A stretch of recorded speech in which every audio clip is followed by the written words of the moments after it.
अस्सलाम वालेकुम व्यूअर्स, उम्मीद आप खैरियत से होंगे। तो आज मैं जिस गाड़ी का रिव्यू करने जा रहा हूँ ये टोयोटा प्राडो है 1994 मॉडल 1KZ। ये मैंने ली थी और फिर मॉडिफाई की थी थोड़ा। तो आए चलें इसका मैं आपको कंप्लीट डिटेल रिव्यू करके बताता हूँ कि इसमें मैंने क्या क्या मॉडिफिकेशंस की और इसकी परफॉर्मेंस के बारे में आपको रिव्यू करते हैं। व्यूअर्स, सबसे पहले इंजन कंपार्टमेंट की बात करते हैं। बानेट खोलते ही पता चलता है कि बहुत ज़्यादा भारी बानेट है, कि एक्स्ट्रा ऑर्डिनरी उसका वज़न है। तो इसी से पता चलता है कि जो गाड़ी की बिल्ड होगी डेफिनेटली वो बहुत ज़्यादा मजबूत है, क्योंकि बानेट का वज़न जो है वो आम गाड़ियों से बहुत ज़्यादा है। तो शॉक वगैरह तो इसमें नहीं है क्योंकि ये पुराने मॉडल हैं। इंजन की बात की जाए तो व्यूअर्स ये 3000 सीसी डीजल इंजन है, डीजल टर्बो इंजन है। 1KZ इस इंजन को कहा जाता है। जेन्युइन बैटरी जो है वो एक आती है, मैंने 2 लगा रखी हैं क्योंकि मैंने इसमें एक्स्ट्रा कुछ फीचर्स भी ऐड कर रखे हैं। और उसका सर्किट यहाँ पर मैंने बना रखा है, जिसमें मेरा रेफ्रिजरेटर है गाड़ी में लगा हुआ है, फ्रिज। इसके अलावा हेडलाइट्स वगैरह कुछ एक्स्ट्रा मैंने लगा रखी हैं, तो उसके लिए मैंने 2 बैटरियाँ लगाई हैं। इंजन परफॉर्मेंस की बात की जाए तो बहुत ही इफेक्टिव और पावरफुल इंजन है, क्योंकि टर्बो इंजन है तो लिहाजा दौड़ने में भी बहुत अच्छा है। पावर भी, टॉर्क बहुत ज़्यादा है इसमें। तो किसी भी किस्म की चढ़ाई हो या पथरीला इलाका हो या इवन के रेगिस्तान हो तो अल्हम्दुलिल्लाह परफॉर्मेंस बहुत अच्छी है इंजन की। फ्रंट लाइट में कार का जो वाशर है, वाटर वाशर भी दिया गया है कि आप रेगिस्तान वगैरह में लाइट्स गंदी हो जाती हैं तो आप उसको वॉश कर सकते हैं। आफ्टर मार्केट 4x4 लाइट्स भी लगा रखी हैं जो कि आफ्टर मार्केट है, तो काफ़ी अच्छी परफॉर्मेंस है इनकी। आगे चल के इस पर भी बात कर लेंगे। इसके फ्रंट ग्रिल जो है ये इसकी जेन्युइन आती है। इस मॉडल में की अपनी ये फ्रंट ग्रिल है, मैंने इसको मॉडिफाई करके एक्स्ट्रा बम्पर नहीं लगाया, मैं उसको ऑकवर्ड फील करता हूँ। तो ये जेन्युइन गाड़ी है, तो मैंने जेन्युइन कंडीशन में इसको रखा हुआ है। एक लॉन्ग रेंज एंटीना भी जो है लगा रखा है, जो कि वाकी टाकीज़ के साथ जो है कम्युनिकेशन करने के लिए, क्योंकि अक्सर जो एडवेंचर वाली जगह होती है वहाँ पे कम्युनिकेशन का बड़ा मसला होता है। तो कम्युनिकेशन के लिए मैंने ये सिस्टम लगा रखा है। इस सिस्टम के लिए आपको लाइसेंस लेना पड़ता है, या अदरवाइज आप लगा नहीं सकते। शौकी एंटीना सिर्फ लगाना चाहें तो लगा सकते हैं। टायरों की बात की जाए तो व्यूअर्स ये आफ्टर मार्केट टायर्स हैं। ये रिम भी आफ्टर मार्केट है। ये 33 इंच का टायर है। ये आम गाड़ी में जो इसकी जो जेन्युइन कंडीशन है उसमें नहीं लगाया जा सकता, क्योंकि इसका साइज़ जो है बड़ा है। तो इस साइज़ के लिए मैंने जो है सबसे पहले इसकी सस्पेंशन को अपग्रेड किया है। तो व्यूअर्स इसको अपलिफ्ट करने के लिए मैंने 2 इंच की लिफ्ट की है, और इसके लिए आयरन मैन की सस्पेंशन का मैंने इंतखाब किया है, क्योंकि जो आयरन मैन की सस्पेंशन है ये वर्ल्ड वाइड फेमस है एक्सट्रीम ऑफ रोडिंग के लिए। तो क्योंकि ये गाड़ियाँ एक्सट्रीम ऑफ रोडिंग के लिए बड़ी कैपेबल हैं, तो इसलिए मैंने इनमें आयरन मैन की सस्पेंशन डाली है। और उसमें मैक्सिमम साइज़ 33 इंच का डाल सकता था, तो ये मैंने डाला है। कुछ लोग 35 इंच का टायर लगाते हैं, लेकिन उसके लिए फ्रंट बम्पर को चेंज करना पड़ता है, तब लगता है। अदरवाइज 33 इंच जो है जो मैक्सिमम इसमें लग सकता है। ऊपर इसके रूफ माउंट भी लगा हुआ है, जो कि कोई भी सामान वगैरह उठाने के लिए जो है काफ़ी फिजिबल चीज़ है। और इसके अंदर लाइट्स भी लगी हुई है। ऑफ रोडिंग के लिए जब जाते हैं तो रात के अंधेरे में, क्योंकि साइड में गाड़ी को मोड़ने का बड़ा इशू होता है, तो इसलिए ये साइड लाइट बड़ी इंपॉर्टेंट होती है। ये रूफ रेल के अंदर ही, रूफ माउंट के अंदर ही लाइट भी लगी हुई है। अगर बैक साइड से गाड़ी को देखा जाए तो सबसे पहले हमें स्पेयर टायर नज़र आता है। इसके ऊपर मार्केट कवर लगा हुआ है, जिसके ऊपर एक शावल भी है, जो कि गाड़ी फंसने की सूरत में बड़ा कारआमद होता है, काफ़ी मजबूत है। इसके अलावा गाड़ी के ऊपर ये स्पाइलर लगा हुआ है, ये आफ्टर मार्केट स्पाइलर है। ये वाली लाइट जो टेल गेट है, ये टेल लाइट जो है ये जेन्युइन है। पीछे दरवाजे के वाइपर भी होता है, और ये दरवाजे 2 हिस्सों में खुलते हैं। एक इस तरफ खुल जाता है, दूसरा इस तरफ खुल जाता है। बीच में वाइपर आप शायद देख सकें, मेरा कैमरामैन आपको दिखा सके। ये वाइपर इन गाड़ियों में बहुत ज़रूरी है, क्योंकि एक्सट्रीम ऑफ रोडिंग में अक्सर धूड़ पड़ जाती है या कीचड़ में पीछे कीचड़ पड़ जाता है, तो वाइपर जो है बहुत ज़रूरी होता है। पीछे जो है एक्स्ट्रा कंपार्टमेंट के तौर पे उन्होंने ये बीच में ही एक स्पेस दी हुई है, जहाँ पे आप अपनी चीज़ें रख सकते हैं। इसके अलावा यहाँ से भी ये खुलता है, यहाँ के अंदर जो हो इस गाड़ी का जैक वगैरह या वो सारी चीज़ें जो है इसके अंदर आ जाती हैं। और पिछली विंड स्क्रीन का जो वाशर होता है उसकी मोटर इसके अंदर लगी होती है, उसकी मोटर और उसका बैग पानी का इसके अंदर है। इसको खोले और उसमें पानी भरे तो वो पीछे जो है स्प्रे करता है।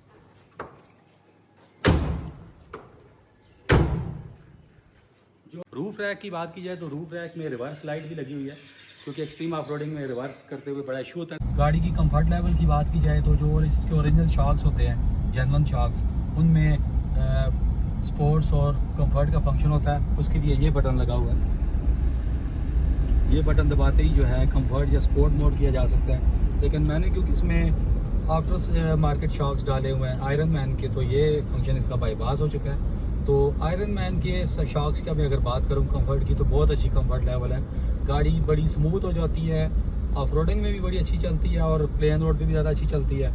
तो स्मूथ राइड होती है, कंफर्टेबल राइड होती है, कोई ज़्यादा खड्डे छड्डे या झटके नहीं लगते बंदे को।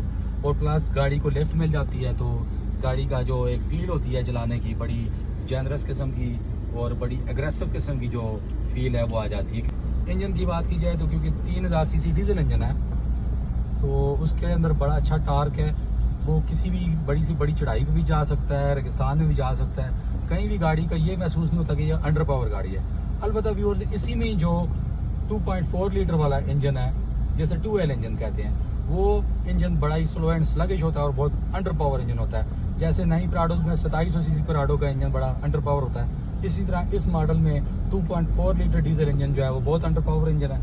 वो 3 डोर के लिए तो ठीक है, लेकिन 5 डोर, क्योंकि ये 5 डोर प्राडो है, तो ऐसी प्राडोज में बहुत स्लो एंड स्लगिश होता है, गाड़ी किसी को ओवरटेक भी नहीं कर सकती, तो बड़ा आदमी तंग होता है। तो 1 के जेड में ऐसा कोई इशू नहीं है। देखिए मैं थोड़ा सा इसको रेस दूंगा, ये फ़ौरन उठती है।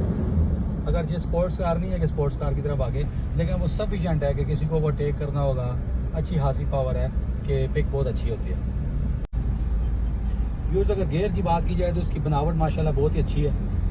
ये अनलाइक अदर कार्स, ये बिल्कुल डायरेक्ट स्ट्रेट पीछे और स्ट्रेट आगे होता है। तो इससे क्या होता है कि ड्राइवर को एक बड़ी मज़ेदार फील देता है कि मैं जिस तरह जहाज़ में बैठा हुआ हूँ और जहाज़ का कोई गियर या कोई लीवर मेरे हाथ में, तो बिल्कुल वैसा स्पोर्टी लुक देता है, एयरक्राफ्ट की तरह जो है लुक देता है ये। इसके साथ वाला गियर 4x4 का है।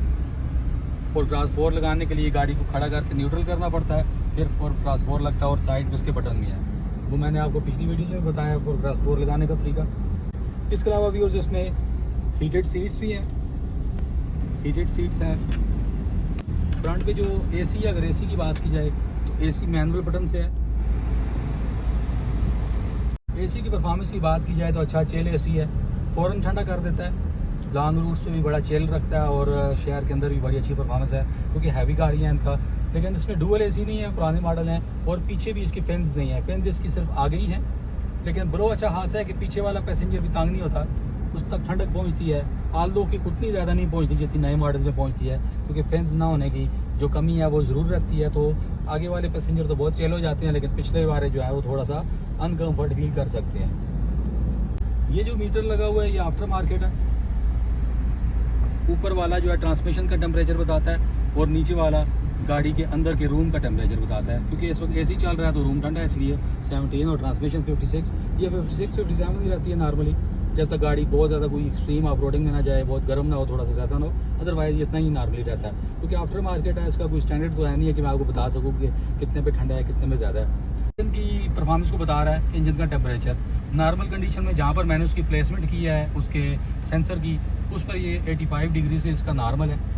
जब ये ओवर हीट हो जाएगी 95 तक चला जाएगा, जब खतरे की हद तक, क्योंकि 100 डिग्री पे पानी बॉयल करता है, तो 100 से पहले ये 95 तक जब गाड़ी जाएगी खुद ही बीप करता है कि गाड़ी गर्म हो गई है। तो अल्हम्दुलिल्लाह अभी तो ऐसा कुछ नहीं हुआ, लेकिन मैंने क्योंकि ऑफ रोडिंग के लिए मैंने ऐसी यूटिलिटीज़ लगाई हैं इसमें फीचर्स, ताकि मुझे पता लगे कि गाड़ी ज़्यादा गर्म तो नहीं होगी। लेकिन अल्हम्दुलिल्लाह ये 85 पर ही रहता है ज़्यादातर। साथ में बैटरी का वोल्टेज वगैरह बता रहा है। इंफोटेनमेंट सिस्टम की बात की जाए तो अच्छा है, आफ्टर मार्केट लगा हुआ है, बहुत ज़्यादा महंगा नहीं है, 9-10 हज़ार का मेरे ख्याल से मैंने अब्टाबाद से ही लगाया था। ये GPS से स्पीड वगैरह भी बता देता है, GPS भी है, बाकी यूट्यूब वगैरह भी सब कुछ चलता है। स्पीड इतनी ज़्यादा नहीं है, मुनासिब सी है, लेकिन गुजारा करता है। ब्लूटूथ के साथ बड़ी अच्छी है साउंड क्वालिटी। पिछला वाइपर चल जाता है, ये पिछले वाइपर के लिए है। और ये गाड़ी में आइडल अप का भी ऑप्शन आता है कि अगर आपने ठंडे इलाके में गाड़ी को स्टार्ट किया तो आप थोड़ी देर इसको प्रेस कर देंगे तो इंजन रेस अपनी इंक्रीज़ कर देता है और जल्दी गर्म हो जाता है। तो जल्दी गर्म होने से ये होता है कि अंदर हीटर वगैरह आपका आराम से चल जाता है। तो ये ऑप्शन है, बहुत यूज़फुल नहीं है, लेकिन अभी तक मैंने कहीं भी यूज़ नहीं किया, लेकिन एक ऑप्शन मौजूद है इसमें। इन बटन्स की बात की जाए तो ये आफ्टर मार्केट मैंने खुद प्लेस की है। ये जो सेपरेट बैटरी मैंने आपको दिखाई थी उसका बटन है, ये बटन दबाते ही जो है ऑक्सिलरी बैटरी चल जाती है और इसके ये कंट्रोलर्स चल जाते हैं, जिनसे front light, head light, roof lights, side lights और फ्रिज, गाड़ी में फ्रिज भी लगा हुआ है, तो ये बटन दबाते ही फ्रिज ऑन हो जाता है। और इसका सिस्टम मैंने इस तरह की कर रखा है कि बैटरी डाउन होगी तो सिर्फ जो ऑक्सिलरी वाली बैटरी है वो डाउन होगी, इंजन की बैटरी जो है आइसोलेटेड रहेगी। जबकि स्टार्ट के जब गाड़ी होगी तो दोनों बैटरियाँ मिल के उसको हेल्प करेंगी स्टार्ट होने में। तो ये ऐसा फीचर है कि जो मैंने आफ्टर मार्केट खुद इंस्टॉल किया है, ताकि मैं अपनी गाड़ी में दिन रात भी अगर फ्रिज को चलाना चाहूँ या लाइट्स को चलाना चाहूँ तो लाइट्स चलती रहें और इंजन भी जो है वो उसकी स्टार्टिंग में प्रॉब्लम ना हो, उसकी बैटरी आइसोलेटेड रहे। तो ये सर्किट मैंने खुद बना दिया। ESP गाड़ी में लगा रखा है, ऑफ रोडिंग के लिए भी अच्छा है। टर्न ओवर का बताता है कि गाड़ी कितनी टिल्ट हो रही है, कितनी टर्न कर रही है। इसके अलावा बाकी कोऑर्डिनेट्स हाइट वगैरह भी बताता है और स्पीड का भी बताता है। एक अच्छा फीचर इसमें ये है कि स्पीड लिमिट भी लगा सकते हैं, क्योंकि गाड़ी लिफ्टेड है। लिफ्टेड गाड़ियों में ये इशू हो सकता है कि 100-120 पे जाएंगे या 130 पे, तो जाहिर है क्योंकि लिफ्टेड गाड़ी है, इसकी जो ग्रिप है वो इतनी अच्छी नहीं हो सकती, नॉर्मल गाड़ी की तरह नहीं हो सकती। इसलिए मैंने इस पर चेक लगा दिया कि 120 से ऊपर ना जाए। 120 पे जाते ही बीप कर देता तो मुझे पता चल जाता है कि 120 की सफिशिएंट स्पीड है, मैंने इससे ऊपर नहीं जाना ताकि मैं सेफ मार्जिन के अंदर रहूँ। इसके अलावा ये एक आफ्टर मार्केट फीचर है जो कि मैंने गाड़ी में लगा रखा है। और इस बटन को दबाते ही जो है रेडिएटर में गाड़ी जो है पानी फेंकती है और अपने आप को ठंडा करती है। ये एक्सट्रीम ऑफ रोडिंग के लिए है कहाँ के रेगिस्तान में, क्योंकि मुझे शौक है रेगिस्तान में जाने का, हंटिंग वगैरह करने का भी और वहाँ पे कैंपिंग करने का। तो वहाँ पर इशूज़ ये होता है ना व्यूअर्स के, बहुत ही ज़्यादा एक्सट्रीम टेम्परेचर होते हैं। बंदे को हमेशा ये फिक्र होती है कि कहीं मेरी गाड़ी गर्म ना हो जाएगी अगर मैं ज़ोर मारूंगा। तो जो अक्सर रैली की गाड़ियाँ होती हैं, रैली की गाड़ियों में लोगों ने 2-2 रेडिएटर लगाए होते हैं ताकि जितना भी ज़ोर वो सराह में क्यों ना मारें, गाड़ी गर्म ना हो। तो मैंने उस चीज़ को बाईपास करने के लिए, क्योंकि मैंने एक्सट्रीम ऑफ रोडिंग के लिए तो बनाई है लेकिन रैली के लिए नहीं बनाई है, क्योंकि रैली के लिए आपको गाड़ी के अंदर भी पूरा जो है रोलिंग केज बार लगाना पड़ता है, उसके लिए बहुत ज़्यादा कट वेल्ड करना पड़ता है। तो गाड़ी जो है उसकी जेन्युइननेस खत्म हो जाती है, फिर मज़ा नहीं आता चला के, सिर्फ रैली में ही चल सकती है। क्योंकि मेरा तो कोशिश होती है कि मैं ऑफ रोडिंग भी करूँ, इस पर जाके कहीं कैंपिंग भी करूँ, घूमूँ फिरूँ। रैली में हिस्सा लेना मेरा मकसद नहीं होता, इसलिए मैंने इसमें रोलिंग बार्स नहीं लगाई। तो फिर इसीलिए मैंने इसमें रेडिएटर भी एक्स्ट्रा नहीं लगाया कि मैंने उस लेवल पर नहीं जाना कि जहाँ पर जो उस चीज़ की ज़रूरत पड़े। अलबत्ता गाड़ी को एक प्लस पॉइंट के तौर पे एक एक्स्ट्रा फीचर में इसमें ऐड कर दूँ, वो मैंने ये ऐड कर दिया है कि रेडिएटर के ऊपर मैंने क्या ऐसा सिस्टम लगा दिया है कि जो पानी का जो है ना एसी का पानी को जमा करता है उसमें, और जब ज़रूरत पड़े तो हम इसको ऑन कर देते हैं। एसी का पानी उस बॉटल में चला जाता है, बॉटल जमा कर लेती है और उसको थोड़ा थोड़ा गाड़ी के रेडिएटर के ऊपर फेंकती है, जिससे क्या होता है टेम्परेचर कंट्रोल हो जाता है।